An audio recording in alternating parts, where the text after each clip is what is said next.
Boa noite, Rogério. Final de ano, último jogo. Queria que você falasse se ficou de bom tamanho o Bahia ter conseguido essa classificação para a pré-Libertadores. O que é que faltou para a equipe, a Instituição Esporte Clube Bahia, pelo menos ter ido melhor em competições mais frágeis, como o próprio Campeonato Baiano e a Copa do Nordeste? O que é que faltou o Bahia para ter ido um pouco melhor na temporada 24? Boa noite. Boa noite. Eu acho que faltou um título, seja ele de Campeonato Baiano ou de Copa do Nordeste. Eu acho que teria ajudado muito na base, na solidificação para a sequência. Acho que nós nos superamos naquele momento, em dois momentos, né? No clássico, quando perdemos um jogador aos 30 minutos e jogamos aqueles 60 minutos com um jogador a menos. E depois contra o CRB, onde nós dominamos o jogo e infelizmente não fizemos o gol e os pênaltis vieram e fomos eliminados. E aí eu acho que o time teve uma capacidade de crescimento muito grande na primeira parte do Campeonato Brasileiro e infelizmente oscilou mais do que o normal na segunda parte, né? Eu acho que como programação do que tinha sido feito, chegar a pré-Libertadores é muito importante. Acho que a gente sempre pode mais, tem que pensar que sempre pode mais. E tem que planejar, querer mais para o próximo ano, essa é a verdade. Então, eu acho que é um momento feliz, mas que antecedeu um pouco de turbulência, ou bastante turbulência, nesses últimos 2 meses, né? Eu acho que foi até o mês de outubro ali, agosto, setembro, né? Mas outubro e novembro não foram bons meses para a gente. A gente mostra que a gente precisa evoluir, melhorar, mas em contrapartida eu acho que a gente entrega algo importante para a história do clube. Boa noite, Rogério. Parabéns pela conquista da pré-Libertadores. E você sempre falou sobre isso, que você perseguia isso e queria que isso acontecesse. Em algum momento você pensou assim, vai ser muito difícil eu conseguir, em função justamente dessa turbulência, desse contexto que você acabou de citar? Não, para mim, em Manchester, quando nós fizemos a programação do ano, era para a gente algo distante conseguir chegar nessa posição. Depois da primeira parte do campeonato, passou a ser algo real. E, infelizmente, com a turbulência que você cita, passou a ficar apertado, né? O Cruzeiro também venceu hoje, né? Eu acho que mostra que o Campeonato Brasileiro é imprevisível, que se você sentar naquilo que você fez hoje, nesse ano, o ano que vem pode estar comprometido. Se você achar que pelo passado, você vê que nós tivemos equipes importantes. Hoje, o Atlético Paranaense, que é uma equipe que todos apostariam que estaria talvez no G8, né? No ano do seu centenário, vai para a segunda divisão.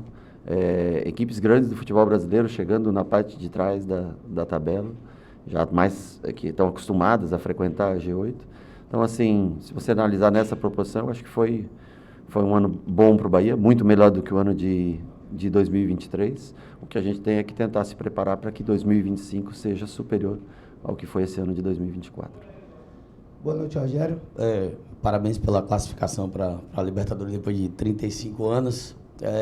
Acaba o jogo lá em São Paulo e o Bahia dependia ali a princípio de um outro jogo, né? Do que iria acontecer com o Cruzeiro e tal. Como é que foram esses dias até o jogo de hoje e essa chegada no estádio, o torcedor lotando, a galera descendo do ônibus nos braços da torcida hoje? Como é que foram esses dias para conquistar esse objetivo? Bom, foram, acho que, dias distintos que nós vivemos, né? A primeira camisa é em homenagem a 88. Eu sei que o feito não é tão grande, porque lá foi um título, né? Mas acho que trazer o Bahia de volta 35 anos depois tem seu valor. Eu acho que mostra até o tamanho desses caras que construíram essa história vitoriosa pelo Bahia, né? De tanto tempo atrás. Você vê como é difícil você conseguir. Claro que nos dias de hoje é mais fácil pelo número de vagas que aumenta, mas para valorizar os caras que conseguiram colocar o Bahia nessa história na década de 80. E eu acho que foi terça o jogo nosso, né? Da terça para quarta foi um sentimento muito frustrante, porque quando você não depende, naquele momento a gente não dependia mais de si, né? Ou poderia não depender mais de si. Então quando eu assisti, eu nem assisto o jogo, porque eu dou azar. Quando eu torço para alguém, dá sempre o contrário. Então eu assisto sempre um jogo, e no caso eu até tinha um jogo para assistir, que era o Atlético Goianiense contra contra o Cuiabá, né? Contra o Fortaleza, desculpa. Eu assisti e aí assisti o primeiro tempo. Achei que o Atlético foi muito bem contra o Fortaleza. E quando deu, eu não sei se foi 5, 6 minutos, que deu o gol anunciou a bolinha, aquela bolinha desgraçada da TV que você torce para aqui. Aí, pum, apita, era gol do Cruzeiro. Eu levantei, saí da frente da TV, peguei a bicicleta e fui andar de bicicleta. Aí quando eu olho, saí da bicicleta, parei assim um pouquinho de bicicleta, olhei, porque a cada pouco você olha o aplicativo para olhar, aí deu o gol do Palmeiras. Eu disse, agora eu não paro de andar de bicicleta até o final do jogo. E aí eu fiquei andando de bicicleta até acabar o jogo e não assisti mais nem o Atlético Goianiense, os últimos 40 minutos de jogo. Muito menos coloquei no jogo do Palmeiras com o Cruzeiro, né? Mas aí o sentimento muda a partir de quando foi o gol de Estevão nessa pedalada aí? Essa pedalada, eu não sei, porque eu fico com o celular no bolso, aí eu dizia, eu vou parar ali, aí eu olho, depois de 5 minutos, a cada 5 minutos eu parava e olhava, né? E aí quando dá o gol, o empate eu já estava contente, na verdade, né? Mas quando aparece o gol da vitória do Palmeiras, aí eu volto para casa, paro a bicicleta e aí começo a pensar no jogo, porque aí você pensa de uma maneira diferente. Psicologicamente é muito diferente, porque se a gente começasse o jogo hoje, atrás do Cruzeiro na classificação, seria, acho que... E aí, quando amanhece a quinta-feira, quando a gente começa o trabalho, aí eu acho que ganha uma motivação extra. Eu acho que isso motiva a gente a trabalhar, o grupo a seguir, porque nós dependemos única e exclusivamente da gente para classificar. E hoje foi um jogo duro, e o Cruzeiro vence, né? O Cruzeiro vence. A chegada foi espetacular, né? Eu não tinha visto ainda algo assim aqui nesses 15 meses, acho que 15 meses mais ou menos que eu estou aqui. Legal, acho que como forma de retribuição, a gente descer ali, eu sei que complica para o policiamento, na verdade, né? Porque era muita gente, né?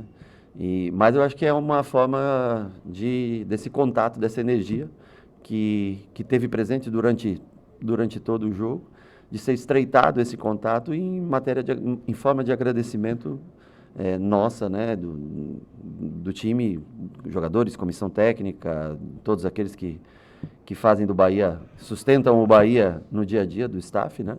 É uma maneira de agradecimento a esse movimento que o torcedor fez hoje para nos recepcionar. Boa noite, professor. Parabéns pela classificação. Vou resgatar uma entrevista sua, tem TNT Esportes há muito tempo atrás, no começo do ano, onde o senhor disse: o grupo quer um ano tranquilo, não passar susto e classificar para a Sul-Americana. Eu penso um pouco mais. Eu quero a classificação para a Libertadores.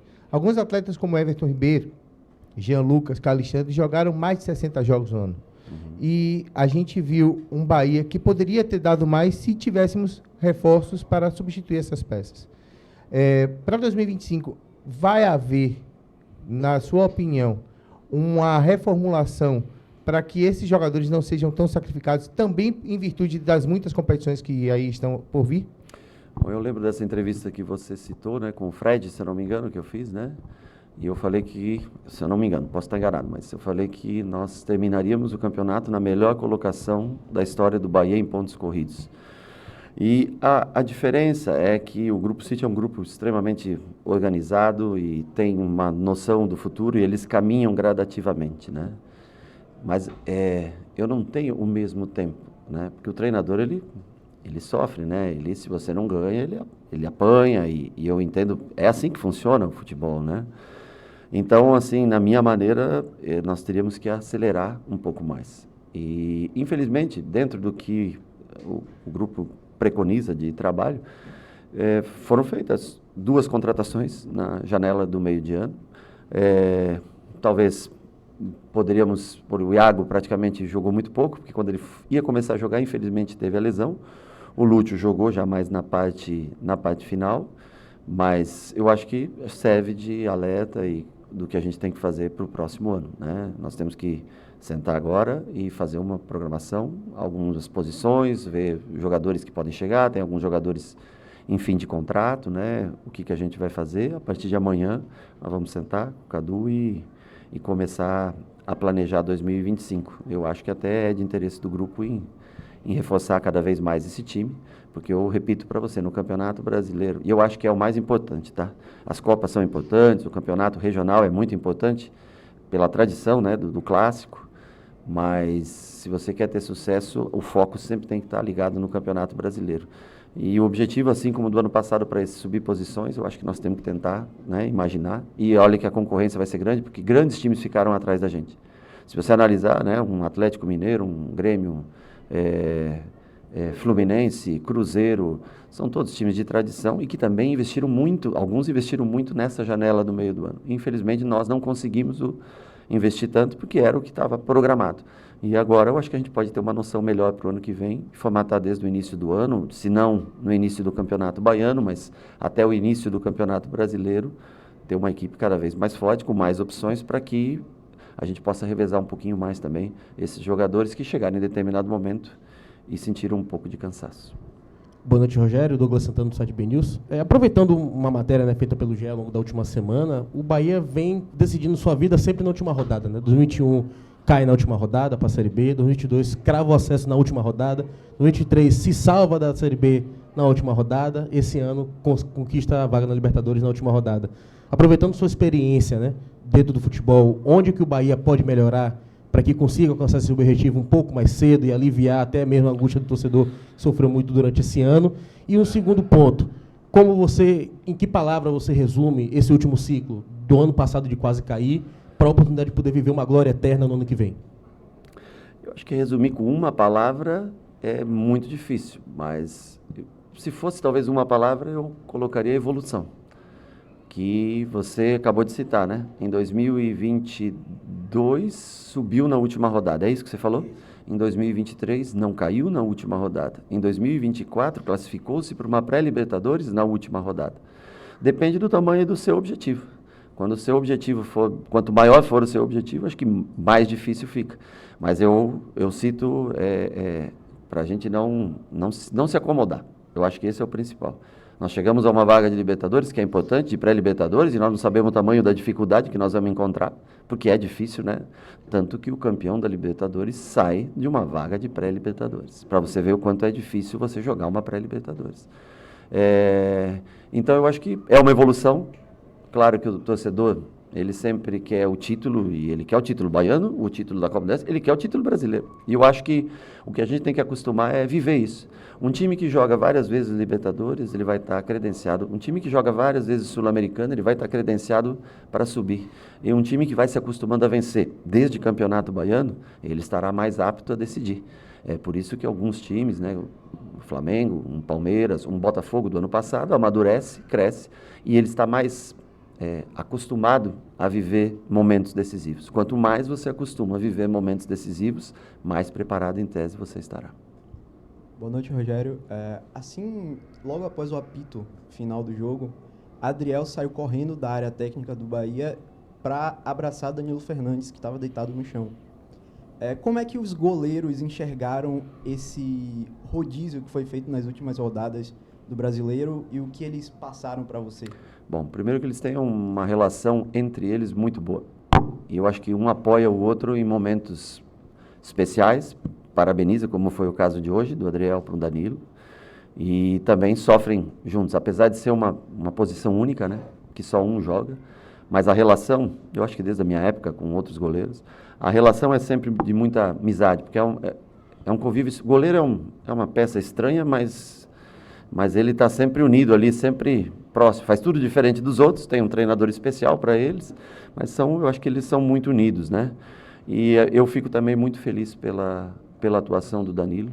Eu falo aqui na vida, você pode ter às vezes um único momento e você tem que estar preparado para ele. Quando você se prepara, ele teve 90 minutos, o Danilo. Nesses 90 minutos foram suficientes para ele dar uma colaboração gigantesca para voltar à Copa Libertadores. Então eu acho que existe uma amizade, uma união muito grande entre Marcos, Adriel e Danilo, e os outros meninos também, que eu acho que é demonstrada através de um gesto como esse no campo de jogo. Boa noite, Rogério. Parabéns por alcançar esse objetivo, que você foi o único que falou que a sua mira era Libertadores, e chegar a essa vaga realmente é para dar parabéns.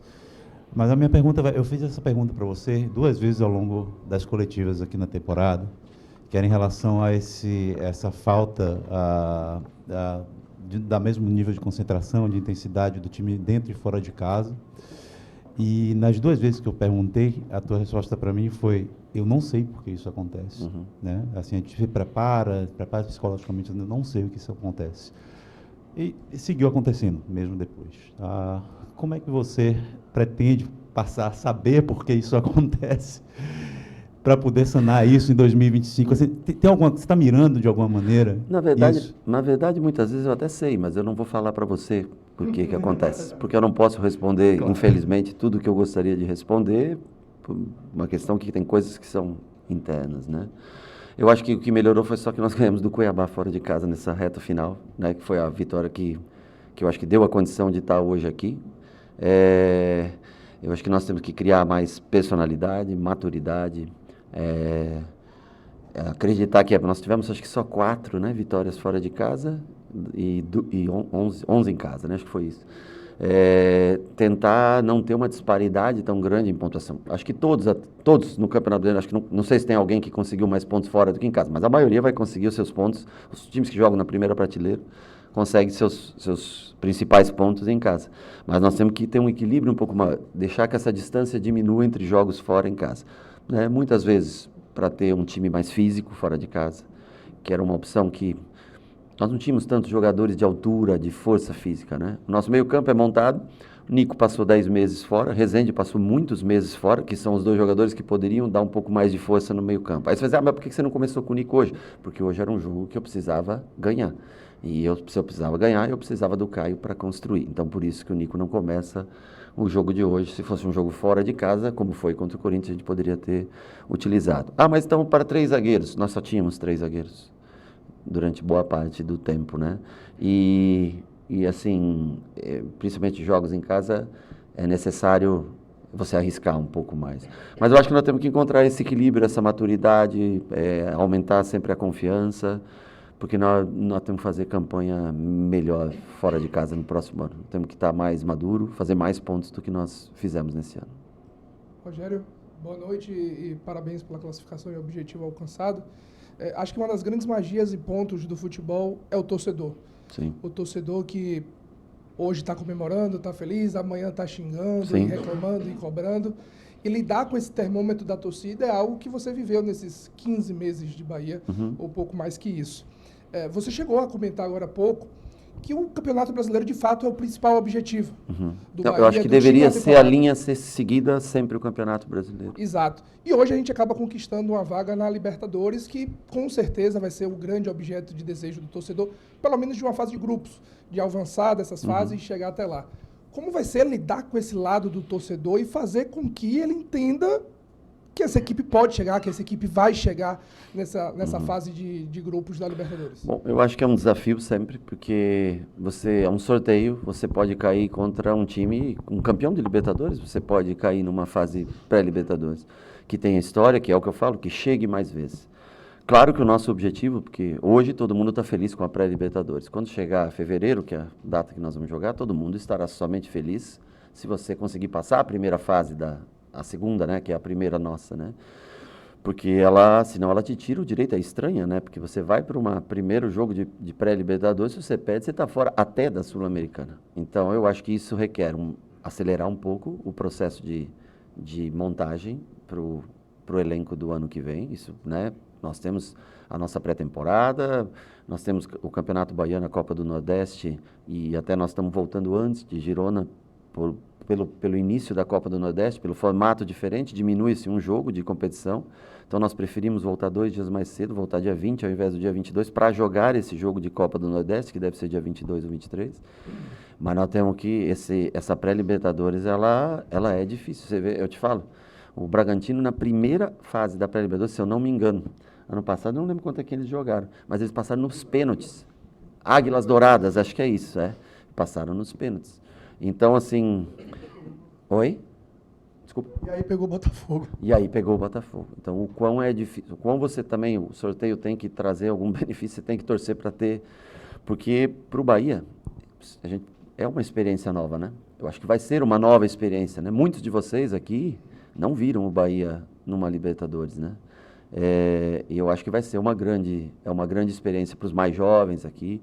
Eu vejo todo mundo com um sorriso, porque é uma experiência até profissional para vocês, a oportunidade de viajar para algum país da América do Sul, né? E nós temos que fazer disso algo corriqueiro, algo que em 2025 a gente frequente, mas que em 2026 a gente também esteja lá.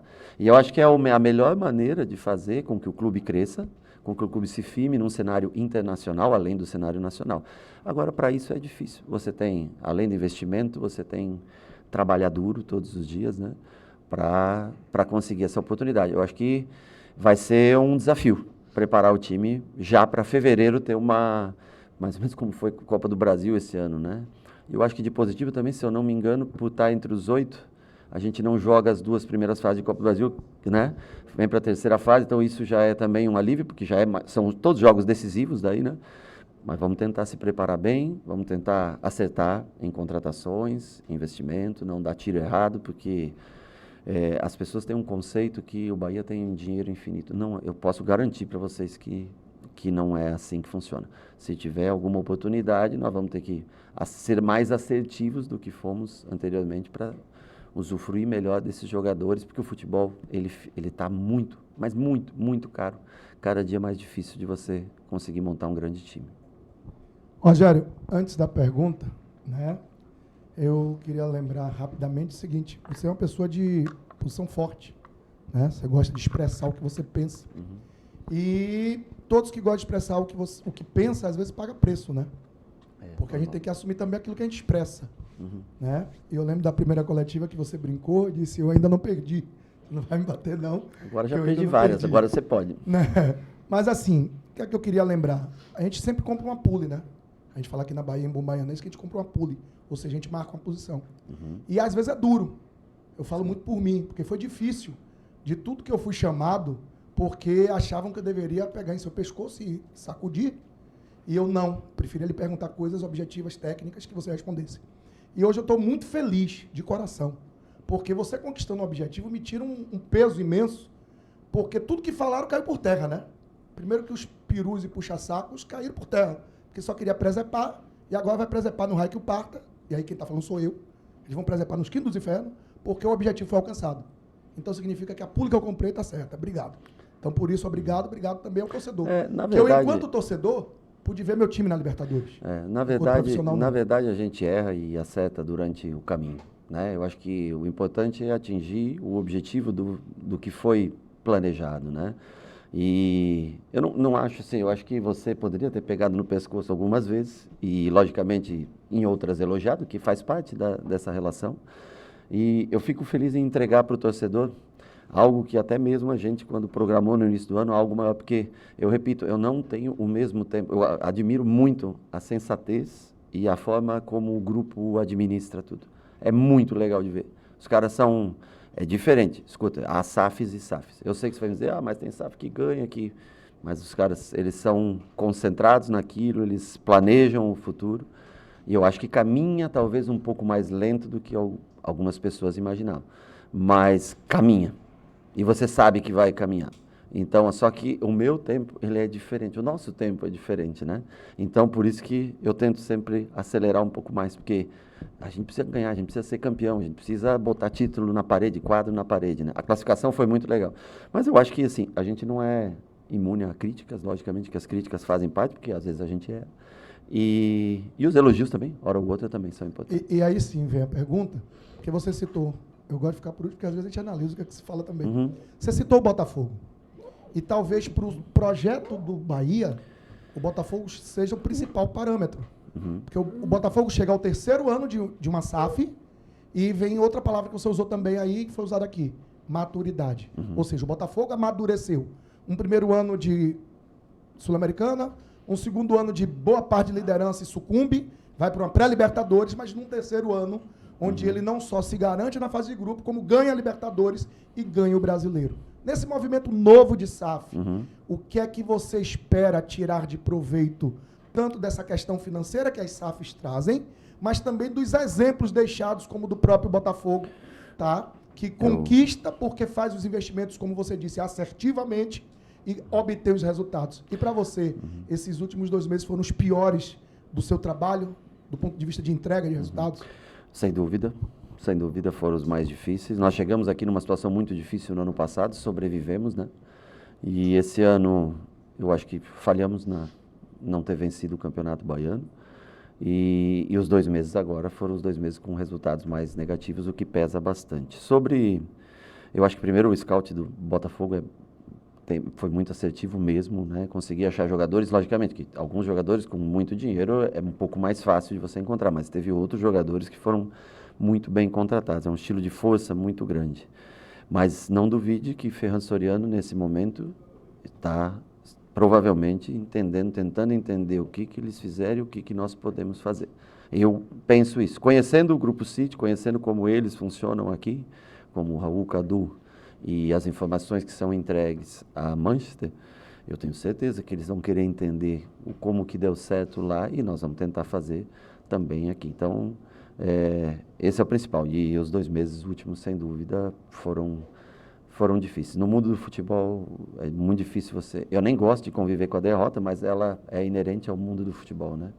Então, assim, acho que nós entregamos bastante no começo do campeonato, infelizmente não conseguimos nos manter, devido a alguns fatores, não conseguimos nos manter na mesma pegada desse campeonato, mas eu acho que a gente entrega um objetivo que, há 2 meses atrás, era factível, todo mundo acreditava que a gente chegasse, mas há 11 meses atrás, não era todo mundo que acreditava que nós chegaríamos numa pré-Libertadores. Eu sabia que meu tempo tinha que me entregar a Libertadores com o Bahia. Para mim, essa era a minha convicção no dia que nós chegamos a Manchester, no dia que nós começamos a treinar. E conseguimos. De uma maneira mais sofrida no final, mas eu acho que prazerosa durante o percurso, porque o Bahia jogou um belíssimo futebol durante boa parte do ano e, infelizmente, caímos de rendimento, muito por minha responsabilidade e por queda de rendimento dos próprios jogadores. Mas, mais uma vez aqui, aproveito para agradecê-los pela entrega e pelo presente que hoje deram ao torcedor, que fez uma festa lindíssima aqui no estádio hoje. Rogério, boa noite. Eu lembro que há um ano eu te fiz essa pergunta na última coletiva do ano passado, depois que o Bahia conseguiu permanecer na Série A, sobre a relação que o torcedor tem com o futebol, né? E teve aquela tragédia lá em Santos, e os carros sendo incendiados, o torcedor do Bahia estava muito mais aliviado, acho que esse era o sentimento. Nós todos, né? Sim. E um ano depois, você até falou que não conhecia Salvador, que estava trabalhando naquele momento até para manter o Bahia na Série A. Um ano depois a gente vê sorriso de felicidade, acho que felicidade contagia, né? Quando você vê torcedores com um sorriso no rosto. Não é um título, mas é um resgate de autoestima, né? Nos últimos 35 anos o Bahia foi rebaixado 5 vezes, uma delas para a Série C do Campeonato Brasileiro. Os torcedores perderam 7 companheiros aqui nesse mesmo estádio numa tragédia. O torcedor foi para a rua para tentar trazer o clube de novo à democracia, né? E conseguiu. Então foram 35 anos realmente de muita história que não envolveu títulos, mas acho que acabou sendo algumas conquistas. Eu sei que vocês trabalham, né, para o sustento das suas famílias também, né? É uma profissão, o treinador, o jogador, é uma profissão como qualquer outra, mas também tem um componente do entretenimento. Sim. Como equilibrar isso para as próximas temporadas? Eu acho que até que você tentou fazer isso esse ano, trazendo um futebol, talvez, no sentido de entretenimento também. Mas como aliar o sustento de vocês como profissionais e dar a possibilidade do torcedor criar novas memórias e memórias positivas, né, que muitas não foram nesses últimos 35 anos? Olha, eu acho que a Bahia é um lugar culturalmente diferente de tudo. É bem específico, assim, o povo baiano, ele, nas suas crenças, na cor, na raça, na maneira como abraça causas, eu acho. É um povo bem diferente de tudo. Você me fez essa pergunta há um ano atrás, né? Eu continuo sem conhecer Salvador. Eu nunca vim a Salvador, a cidade de Salvador, que não seja para concentrar, para vir para o jogo.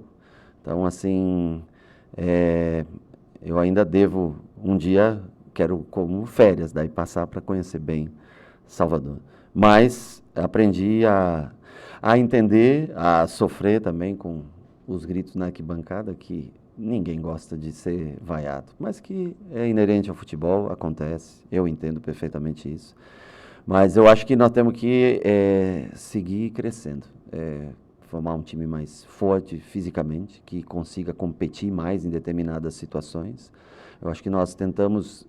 acho que a pergunta fora de casa, porque nós sempre tentamos jogar e nós temos que também ter alternativas para esses jogos. Sobre o sustento, é lógico que eu venho aqui, recebo, eles me pagam, mas eu Eu gosto do futebol pelo prazer do desafio do jogo. Seria hipócrita da minha parte dizer que eu preciso do dinheiro para... Eu trabalhei minha vida toda, tenho uma condição relativamente... Não tenho uma vida de luxo, nada. Não, você nunca me viu de relógio, de corrente, de nada. Eu não gasto praticamente com nada. O maior prazer que eu tenho no futebol é estar inserido nele, há 34 anos. E sempre trabalhando em clubes de massa, em clubes grandes. Eu acho que esse é o maior prazer que tenho para mim. Eu amo isso aqui. Eu não fui a Salvador, faz muito tempo que eu não vejo meu pai, faz um ano que eu não vejo minhas filhas, mas tenho prazer muito grande em trabalhar nesse clube, pela estrutura que oferece, por todos como são comigo no dia a dia, como me tratam no dia a dia. E o torcedor no estádio, o torcedor ele quer o resultado, né? Nós tentamos fazer de uma maneira que seja um jogo bonito, um jogo que eu acho que é o molde Grupo City, de tentar o jogo que seja agradável. E a cultura aqui, é difícil você mudar a cultura e eu gosto até, não é uma crítica não. O Ademir, por exemplo, entrou hoje, fez um bom jogo, e nós precisamos encontrar mais alternativas que encaixem também. E o torcedor vai aprender devagar esse jogo de passes mais construído. Mas, na verdade, o que nós precisamos é entregar um título no começo do ano para o torcedor do Bahia e tentar continuar crescendo. Brasileiro do ano que vem, fomos 8º nesse. E aí? Vamos nos dar por satisfeito ou vamos tentar entre os 6? Tá entendendo? Eu acho que... E aí você se firmando nisso, estando no cenário internacional, a tendência é que, com o passar do tempo, o clube cresça cada vez mais.